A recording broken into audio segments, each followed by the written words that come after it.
Hello everyone! I am here to bring you my fourth update for my Pan That palette of 2017.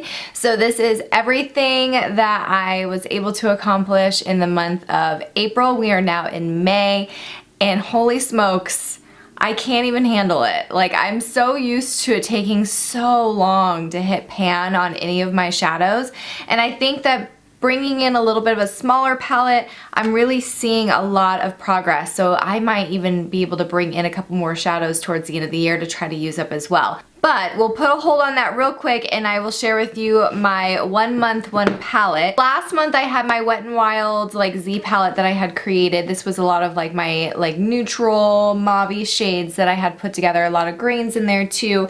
And I really did have fun playing around with this palette. I do think that Wet n Wild has some gorgeous shadows for how affordable they are, and this is something that I would like to kind of use a little bit more in my collection on a regular basis. Some of the shadows are not as pigmented or not as creamy or blendable, but for the most part you really do get some fabulous shades in here, and I did create some really fun looks, and especially combining some of these colors with my Pan That palette to create a little bit more unique looks when you're using the same palette every single day basically. So the two palettes, because these are just little four bangers here, I picked out two of my Sugar Pill palettes. I thought that this would be a really great combination just because these are really fun bright colors, and I thought I would bring a little extra life to my Pan That palette since that is such a neutral palette.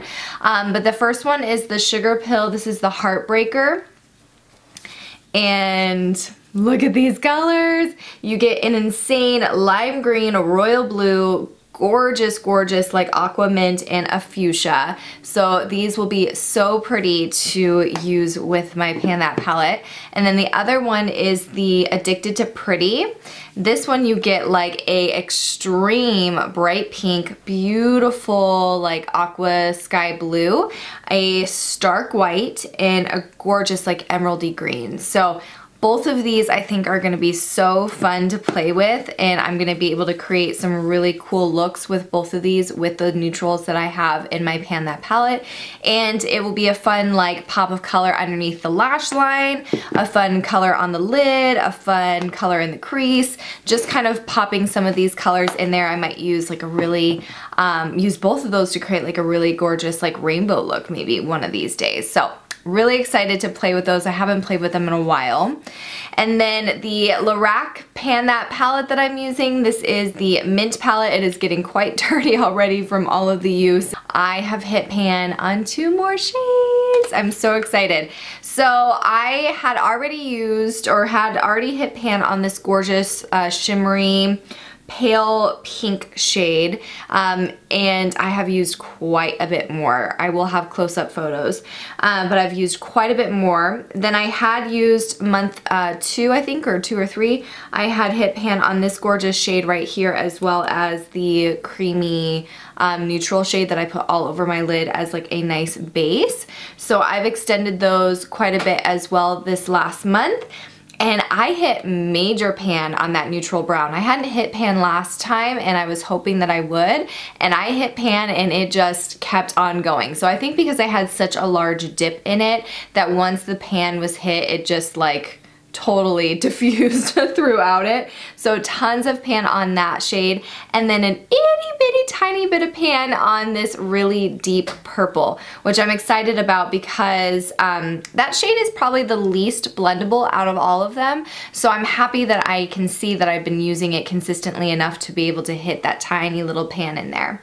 I have quite a bit of a dip in the blush. I've been using that as a crease shade as well as a blush almost every single day to try to get through it and try to hit pan at least sooner than later. And then this one I still have had a little bit harder time using it just because it's so pale and like powdery. It's not like a stark mint that I could just have on my lid and it show up really well. It's very light. So I have been using this a little bit more as a base or as like a transition shade, and I might use it a little bit more as like a pop of color in the inner corner. Just gonna play around a little bit more with that one to try to get some more use out of it.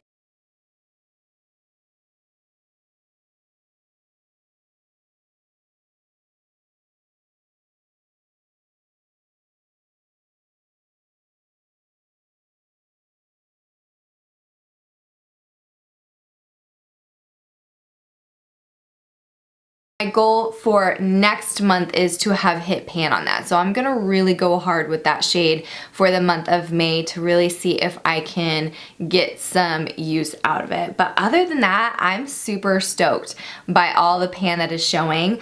I potentially could really use up one of these shades probably first. I have a feeling it's either gonna be that shimmery shade or that neutral brown that I'll use up first.